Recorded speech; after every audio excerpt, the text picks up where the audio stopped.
Jupyter notebook में एक state of the art model को ट्रेन करना एक थ्रिलिंग फीलिंग है। अपने लॉस कर्व्स को स्मूथली डिक्लाइन होते हुए देखना और बेंचमार्क डेटा सेट्स पर वैलिडेशन एक्यूरेसी को हाई मार्क्स हिट करते हुए देखना आपको एक रियल सेंस ऑफ अकम्प्लिशमेंट देता है। लेकिन प्रोफेशनल सॉफ्टवेयर इंजीनियरिंग में एक .pth फाइल में रखा हुआ ट्रेंड पायटॉर्च मॉडल सिर्फ आधी जंग है। क्या होता है जब आपको उस मॉडल को अपने लेबोरेटरी एनवायरनमेंट से बाहर ले जाने और उसे एक ऑटोनॉमस वेयरहाउस रोबोट या एआर किट रन करने वाले आईपैड या एक ड्रोन पर mounted embedded Nvidia Jetson board पर डिप्लॉय करने की जरूरत होती है। अचानक एकेडमिक मैट्रिक्स जैसे mean intersection over union AMIOO कड़े फिजिकल कंस्ट्रेंट्स यानी latency budgets thermal throttling power consumption और मेमोरी बैंडविड्थ लिमिट्स के साथ स्टेज शेयर करते हैं। अगर आपका मॉडल एक सिंगल पॉइंट क्लाउड फ्रेम को प्रोसेस करने के लिए 400 मिलीसेकंड्स लेता है तो 5 मीटर्स पर सेकंड पर मूव करने वाला एक रोबोट अपना अगला डिसीजन लेने से पहले 2 फुल मीटर्स ब्लाइंड ट्रेवल कर लेगा। इस सेक्शन में हम डीप लर्निंग थ्योरी और रियल टाइम प्रोडक्शन इंजीनियरिंग के बीच के गैप को ब्रिज करेंगे।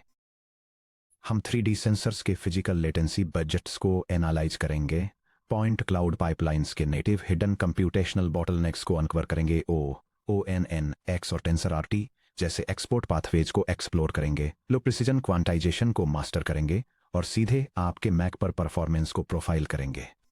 Section break, the real time latency budget. जब आप solid state lidars, mechanical spinners या RGBD डेप्थ कैमरा जैसे फिजिकल सेंसर्स से सीक्वेंशियल 3D डेटा को प्रोसेस करते हैं तो आपका मॉडल एक स्ट्रिक्ट क्लॉक पर ऑपरेट करता है। सेंसर्स वर्ल्ड को फिक्स्ड फ्रेम रेट्स पर कैप्चर करते हैं जिन्हें आमतौर पर हर्ट्ज में मेजर किया जाता है। स्टैंडर्ड ऑटोमोटिव लिडार जैसे कि वेलोडाइन और हेसाई 10 हर्ट्ज से 20 हर्ट्ज जिसके कारण पर फ्रेम 100 मिलीसेकंड से 50 मिलीसेकंड्स का समय मिलता है।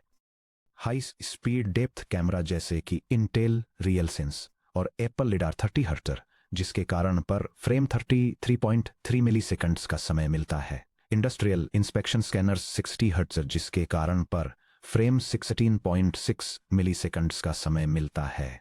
True real time processing achieve करने के लिए आपकी end to end software pipeline को इनकमिंग पॉइंट क्लाउड्स को सेंसर की कैप्चर फ्रीक्वेंसी पर या उससे तेजी से प्रोसेस करना होगा। अगर पाइपलाइन सेंसर फ्रेम इंटरवल से ज्यादा समय लेती है तो इनकमिंग फ्रेम्स मेमोरी में कतार में लग जाएंगे जिससे लगातार लैग बढ़ता जाएगा जब तक कि मेमोरी एग्जॉशन की वजह से सिस्टम क्रैश न हो जाए या वह क्रिटिकल फ्रेम्स को ड्रॉप न कर दे। यह डायग्राम 30 हर्ट्ज पर ऑपरेट होने वाली एक रियल टाइम प्रोसेसिंग पाइपलाइन के लिए लेटेंसी बजट को आउटलाइन करता है जिसके लिए 33.3 मिलीसेकंड से कम के टोटल फ्रेम इंटरवल की जरूरत होती है। ये 4 सीक्वेंशियल स्टेजेस के एग्जीक्यूशन टाइम्स को डिटेल में बताता है, जैसे sensor data transfer approximately 3 milliseconds पर, वोक्सलाइजेशन के जरिए CPU प्री प्रोसेसिंग 8 मिलीसेकंड्स पर, मॉडल इन्फ्रेंस फॉरवर्ड पास 15 मिलीसेकंड्स पर और पोस्ट प्रोसेसिंग और स्टीयरिंग कंट्रोल 5 मिलीसेकंड्स पर। 31 मिलीसेकंड्स का combined execution time successfully target budget को मीट करता है। ध्यान दें कि न्यूरल नेटवर्क इन्फ्रेंस कुल लेटेंसी बजट का केवल एक हिस्सा है। अगर 30 हर्ट्ज कैमरे के लिए आपका कुल बजट 33.3 मिलीसेकंड्स है तो आप पूरे 33.3 मिलीसेकंड्स मॉडल डॉट फॉरवर्ड पर खर्च नहीं कर सकते। आपको इनके लिए टेम्पोरल हेडरूम बचाकर रखना होगा। डेटा इंजेशन, ईथरनेट या USB के जरिए रॉ सेंसर पैकेट्स को रैम में ट्रांसफर करना, pre processing, down sampling, spatial cropping या रॉ पॉइंट्स को टेंसर्स में बदलना, मॉडल इन्फ्रेंस, अपने न्यूरल नेटवर्क के जरिए फॉरवर्ड पास रन करना, पोस्ट प्रोसेसिंग, आउटपुट टेंसर्स को बाउंडिंग बॉक्सेस में पार्स करना, non maximum separation NMS run करना या नेविगेशन कॉस्ट मैप्स को अपडेट करना। रूल ऑफ थंब के तौर पर एक ऐसी इन्फ्रेंस लेटेंसी का टारगेट रखें जो आपके कुल फ्रेम बजट के 40% से 50% से ज्यादा न हो। एक 30 हर्ट्ज पाइपलाइन के लिए जो कि टोटल 33.3 मिलीसेकंड्स है, आपका neural network forward pass ideally 15 milliseconds से कम में एग्जीक्यूट होना चाहिए। Section break, 3D deep learning में प्रोफाइलिंग आर्किटेक्चरल बॉटलनेक्स। अगर आप एक स्टैंडर्ड 2D कन्वोल्यूशनल नेटवर्क जैसे रेसनेट को किसी इन्फ्रेंस इंजन में एक्सपोर्ट करते हैं तो हार्डवेयर एक्सेलरेटर्स GPUs, NPUs इसे आसानी से ऑप्टिमाइज कर देते हैं। ऐसा इसलिए है क्योंकि 2D vision models dense uniform grid tensors को प्रोसेस करते हैं जहां मेमोरी एक्सेस पैटर्न्स पूरी तरह से प्रेडिक्टेबल होते हैं। पॉइंट क्लाउड आर्किटेक्चर हालांकि मॉडर्न हार्डवेयर के लिए अनोखे स्ट्रक्चरल चैलेंजेस पेश करते हैं। आई पॉइंटनेट प्लस प्लस और DGC NN जैसे मॉडल्स में मौजूद 3 सबसे बड़े रनटाइम एग्जीक्यूशन बॉटलनेक्स की जांच करें। यह text diagram 3 dimensional data processing pipelines के एग्जीक्यूशन के दौरान आने वाले प्राइमरी परफॉर्मेंस बॉटलनेक्स को आउटलाइन करता है और specifically regular memory access, host और डिवाइस के बीच डेटा ट्रांसफर लेटेंसी और पॉइंट सिलेक्शन एल्गोरिदम्स की सीक्वेंशियल लिमिटेशंस जैसे इश्यूज को हाईलाइट करता है। Bottleneck 1 iterative farthest point sampling FPS PointNet plus plus में सेट एब्स्ट्रैक्शन मॉड्यूल को याद करें। यह एन पॉइंट्स के इनपुट से एम सेंट्रॉइड पॉइंट्स को सिलेक्ट करने के लिए फारदेस्ट पॉइंट सैंपलिंग FPS का यूज करता है। FPS इटरेटिवली काम करता है। ये एक स्टार्टिंग पॉइंट सेलेक्ट करता है, बचे हुए सभी पॉइंट्स से उस पॉइंट की डिस्टेंस कैलकुलेट करता है, सबसे दूर वाले पॉइंट को चुनता है और एक ग्लोबल डिस्टेंस एरे को अपडेट करता है। इस प्रोसेस को m बार रिपीट करें क्योंकि स्टेप के +1 पूरी तरह से स्टेप के पर चुने गए पॉइंट पर डिपेंड करता है, इसलिए FPS को GPU थ्रेड्स में पूरी तरह से पैरेललाइज नहीं किया जा सकता है। हालांकि डिस्टेंस कैलकुलेशन स्टेप पैरेलल है, लेकिन सिलेक्शन लूप इनहेरेंटली सीक्वेंशियल है। एक CPU पर 100,000 पॉइंट्स FPS रन करने में आसानी से 30 से 50 मिलीसेकंड्स लग सकते हैं, जिससे आपके न्यूरल नेटवर्क लेयर्स के एग्जीक्यूशन शुरू होने से पहले ही आपका पूरा फ्रेम बजट कंज्यूम हो जाता है। बॉटलनेक 2 स्पेशल नेबर सर्चिंग जैसे बॉल क्वेरी NN। एक बार जब सेंट्रॉइड्स चुन लिए जाते हैं तो मॉडल को बॉल क्वेरी या के नियरेस्ट नेबर्स यानी कि NNN का यूज करके फिजिकल नेबर्स को क्वेरी करना होगा। रेडियस R के एक स्फीयर के अंदर पॉइंट सर्च करने के लिए 3D कोऑर्डिनेट्स में स्पेशियल डिस्टेंसेस को इवैल्यूएट करने की जरूरत होती है। अनऑर्गेनाइज्ड पॉइंट क्लाउड्स में जो पॉइंट्स फिजिकल स्पेस में एक दूसरे के करीब होते हैं वे सिस्टम मेमोरी में शायद ही कभी एडजेसेंट होते हैं। नेबर एट्रीब्यूट्स को गैदर करने के लिए GPU को स्ट्राइडेड नॉन कॉन्टिग्यूअस मेमोरी लुकअप्स करने पड़ते हैं। इन स्कैटर्ड रीड ऑपरेशंस की वजह से सीवियर GPU कैशे मिसेस होते हैं, जिससे मेन मेमोरी से डेटा का वेट करते समय कंप्यूट क्यूडा कोर्स आइडल बैठे रहते हैं।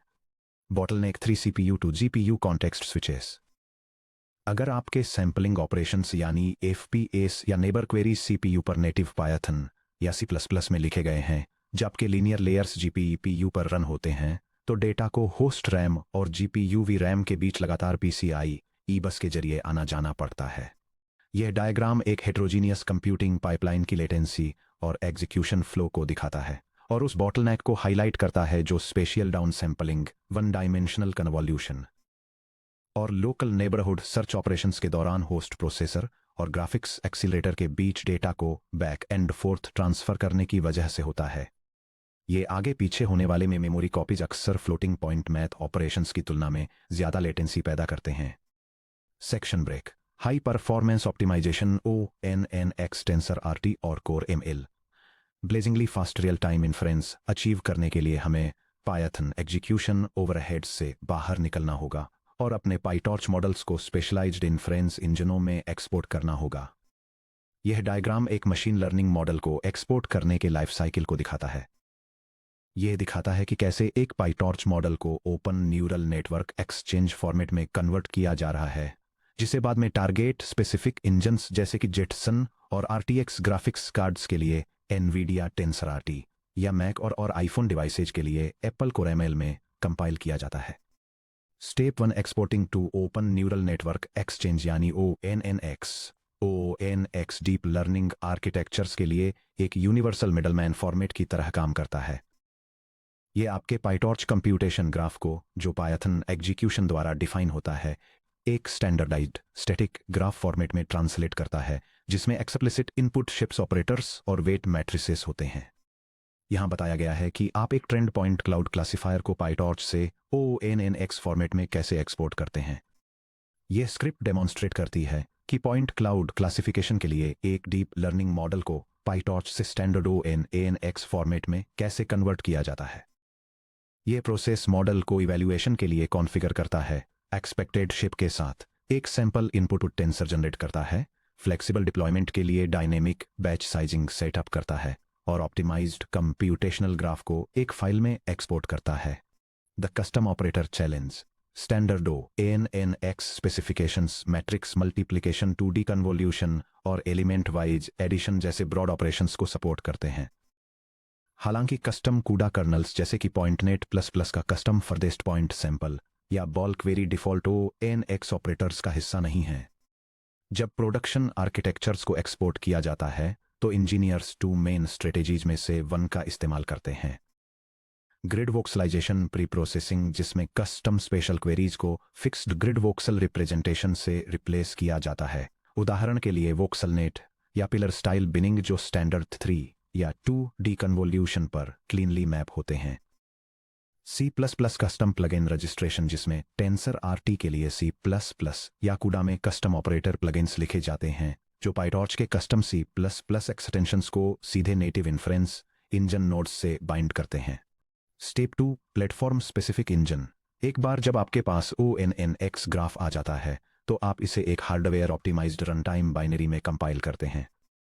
NVIDIA TensorRT इंडस्ट्रियल एज और NVIDIA GPU के लिए TensorRT ONNX ग्राफ को पार्स करता है, नोड्स को रिस्ट्रक्चर करता है, सीक्वेंशियल लेयर्स को फ्यूज करता है। उदाहरण के लिए कॉर्नर 1D plus BatchNorm 1D plus ReLU को एक सिंगल फ्यूज्ड कर्नल में कंबाइन करता है और सबसे फास्ट एग्जीक्यूशन पाथ चुनने के लिए सीधे आपके टारगेट GPU पर थाउजेंड्स कैंडिडेट कूडा कर्नल्स का बेंच टेस्ट करता है।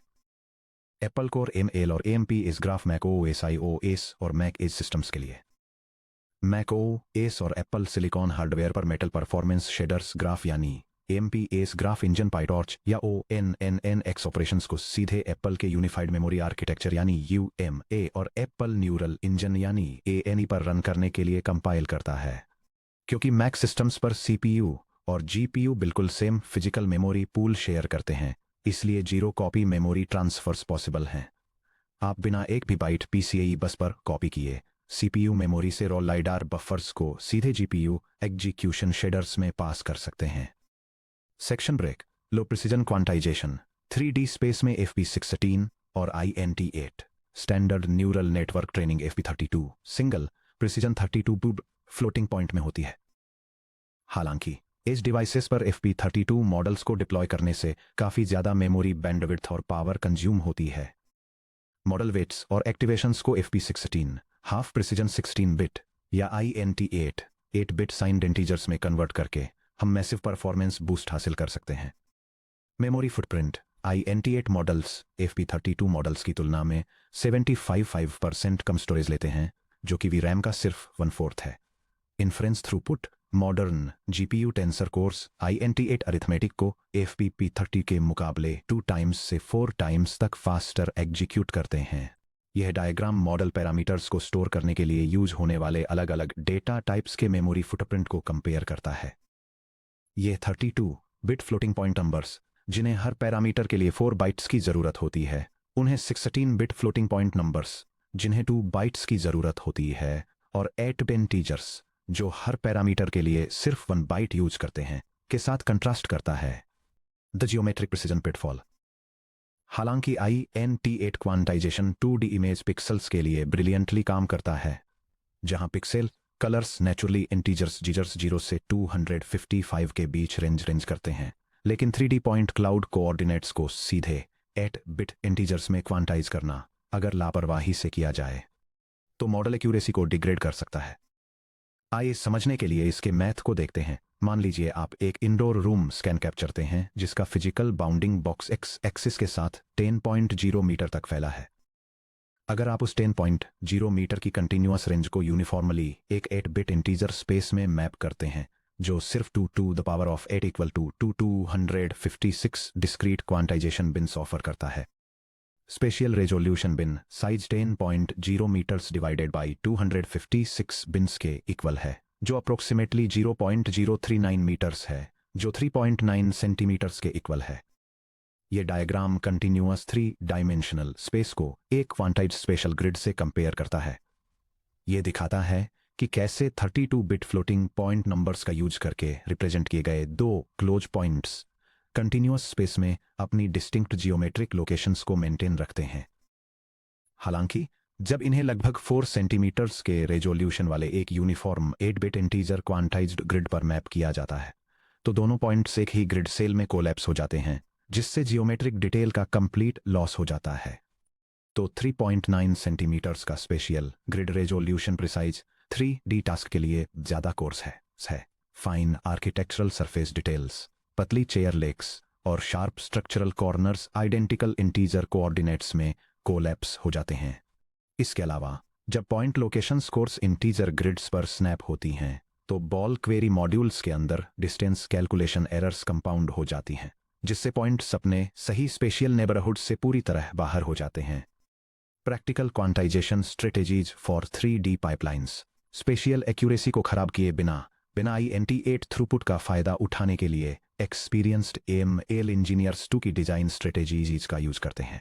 Strategy 1 mixed precision hybrid execution, sub millimetre positional fidelity को प्रिजर्व करने के लिए स्पेशियल कोऑर्डिनेट्स XYZ और नेबरहुड सर्च स्टेप्स को FP16 या FP32 प्रिसीजन में रखें। सिर्फ heavy linear layers matrix multiplication और high channel feature extraction MLPs को INT8 तक क्वांटाइज करें। 7 लाइन्स वाला code example, raw points XYZ, फिर FP16 स्पेशियल नेबर सर्च और फिर point features. Strategy 2 quantization aware training QAT, trained model को बाद में INT8 में कन्वर्ट करने यानी पोस्ट ट्रेनिंग क्वांटाइजेशन या PTQ के बजाय ट्रेनिंग के दौरान क्वांटाइजेशन अवेयर ट्रेनिंग QAT का यूज करें। QAT पाइटॉर्च ट्रेनिंग के दौरान फॉरवर्ड पास में सिमुलेटेड क्वांटाइजेशन नॉइज इंसर्ट करता है। ये मॉडल के वेट्स को ऐसे रिप्रेजेंटेशन लर्न करने के लिए फोर्स करता है जो राउंडिंग एरर्स और डिस्क्रीट कोऑर्डिनेट स्नैपिंग के लिए रोबस्ट हों। यह पायटॉर्च स्क्रिप्ट एक 3 डायमेंशनल न्यूरल नेटवर्क मॉडल को क्वांटाइजेशन अवेयर ट्रेनिंग के लिए कॉन्फ़िगर करती है। ये मॉडल को ट्रेनिंग मोड पर सेट करती है, मोबाइल प्रोसेसर्स के लिए ऑप्टिमाइज्ड एक डिफ़ॉल्ट क्वांटाइजेशन कॉन्फ़िगरेशन अप्लाई करती है, लेटेंसी कम करने के लिए कंपैटिबल लेयर्स को फ्यूज करती है और प्रिपेयर्ड मॉडल को रिटर्न करती है। Section break, practical hands on macOS पर लेटेंसी बेंचमार्किंग। आइए इसे चैप्टर 5 के हमारे macOS डेवलपमेंट एनवायरनमेंट से वापस कनेक्ट करते हैं। कोड को किसी एज टारगेट पर शिप करने से पहले software engineers baseline performance matrix establish करने के लिए मॉडल्स को लोकली प्रोफाइल करते हैं। एप्पल सिलिकॉन मैक्स यानी M1, M2, M3 या M4 चिप्स पर पाइटॉर्च GPU कोर्स पर hardware accelerated matrix math run करने के लिए metal performance shaders MPS backend का फायदा उठाता है। मॉडर्न पैरेलल प्रोसेसर्स पर लेटेंसी बेंचमार्क करते समय हार्डवेयर सिंक्रोनाइजेशन के बिना स्टैंडर्ड पायथन टाइमिंग लूप्स का यूज कभी न करें।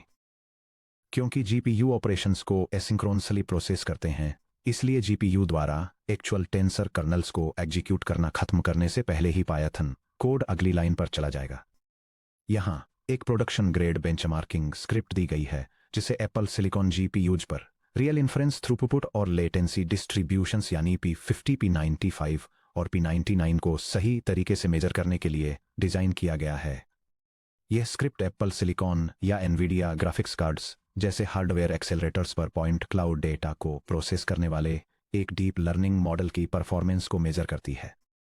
यह एक सैंपल न्यूरल नेटवर्क लेयर को इनिशियलाइज करती है, सिंथेटिक टेस्ट डेटा जनरेट करती है और हार्डवेयर को स्टेबलाइज करने के लिए initial warm up execution cycles run करती है। इसके बाद ये मल्टीपल इटरेशंस में एग्जैक्ट प्रोसेसिंग टाइम को मेजर करती है, average latency, worst case delays और फ्रेम्स पर सेकंड जैसे स्टैटिस्टिकल मैट्रिक्स को कैलकुलेट करती है और इवैल्यूएट करती है कि क्या मॉडल ऑटोनॉमस ड्राइविंग जैसी एप्लीकेशंस के लिए रियल टाइम प्रोसेसिंग स्टैंडर्ड्स को मीट करता है। एक्सकोड इंस्ट्रूमेंट्स और पायटॉर्च प्रोफाइलर के साथ डीप प्रोफाइलिंग। जब स्टैंडर्ड बेंचमार्क्स ये दिखाते हैं कि आपका नेटवर्क बहुत स्लो है, तो आप बॉटलनेक पैदा करने वाली एग्जैक्ट इंटरनल लेयर का पता लगाने के लिए पायटॉर्च प्रोफाइलर का इस्तेमाल कर सकते हैं। यह स्क्रिप्ट एक मशीन लर्निंग मॉडल के एग्जीक्यूशन टाइम और मेमोरी यूसेज को मेजर करने के लिए ये एक परफॉर्मेंस प्रोफाइलर को कॉन्फ़िगर और रन करती है। ये इन्फ्रेंस के दौरान सेंट्रल प्रोसेसिंग यूनिट और ग्राफिक्स प्रोसेसिंग यूनिट दोनों की एक्टिविटीज को ट्रैक करती है। बिना ग्रेडियंट्स कैलकुलेट किए एक टेस्ट इनपुट रन करने के बाद यह हार्डवेयर ऑपरेशंस को सिंक्रोनाइज करती है और प्रोसेसर पर उनके टोटल एग्जीक्यूशन टाइम के हिसाब से सॉर्ट किए गए टॉप 10 ऑपरेशंस की एक समरी टेबल प्रिंट करती है। अगर आपको macOS पर और भी लोअर लेवल हार्डवेयर इनसाइट्स की ज़रूरत है, तो आप एक्सकोड इंस्ट्रूमेंट्स लॉन्च कर सकते हैं और Metal system trace template select कर सकते हैं। यह टूल आपके मैक के यूनिफाइड जीपीयू आर्किटेक्चर पर real time thread schedules, memory bandwidth utilization, dynamic thermal throttling events और individual compute kernel execution lens को कैप्चर करता है। Section break. प्रोडक्शन डिप्लॉयमेंट के लिए समरी चेकलिस्ट। किसी भी 3D point cloud deep learning model को प्रोडक्शन एज हार्डवेयर पर पुश करने से पहले इस फाइनल इंजीनियरिंग चेकलिस्ट को एक बार जरूर देख लें। यह चेकलिस्ट एज हार्डवेयर पर मशीन लर्निंग मॉडल्स डिप्लॉय करने के की स्टेप्स को आउटलाइन करती है। यह डेवलपर्स को सेंसर इनपुट स्पीड्स के बेसिस पर लेटेंसी लिमिट्स कैलकुलेट करने, डेटा ट्रांसफर बॉटलनेक्स को रोकने के लिए प्रोसेसिंग टास्क्स को ग्राफिक्स एक्सेलरेटर पर रखने, मॉडल्स को ऑप्टिमाइज्ड फॉर्मेट्स में कन्वर्ट करने, ये एंश्योर करने कि लो प्रिसीजन क्वांटाइजेशन से एक्यूरेसी खराब न हो, और हार्डवेयर सिंक्रोनाइजेशन का यूज करके रियलिस्टिक बेंचमार्क्स रन करने के लिए प्रॉम्प्ट करती है।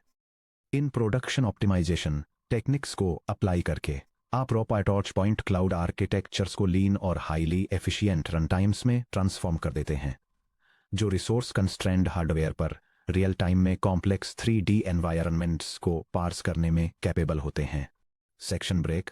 अब जब आपने कटिंग एज आर्किटेक्चर्स और उन्हें प्रोडक्शन में डिप्लॉय करने के लिए ज़रूरी सॉफ्टवेयर इंजीनियरिंग स्किल्स दोनों में महारत हासिल कर ली है, तो आप अपनी 3D डीप लर्निंग जर्नी को नेक्स्ट लेवल पर ले जाने के लिए रेडी हैं। चलिए 7.3 your road map forward real world open source projects और नेक्स्ट स्टेप्स में चलते हैं, जहां हम ब्रॉडर 3D इकोसिस्टम को एक्सप्लोर करेंगे, टॉप ओपन सोर्स प्रोजेक्ट्स को हाईलाइट करेंगे और एक 3D कंप्यूटर विजन इंजीनियर के रूप में आपका लॉन्ग टर्म रोड मैप तैयार करेंगे।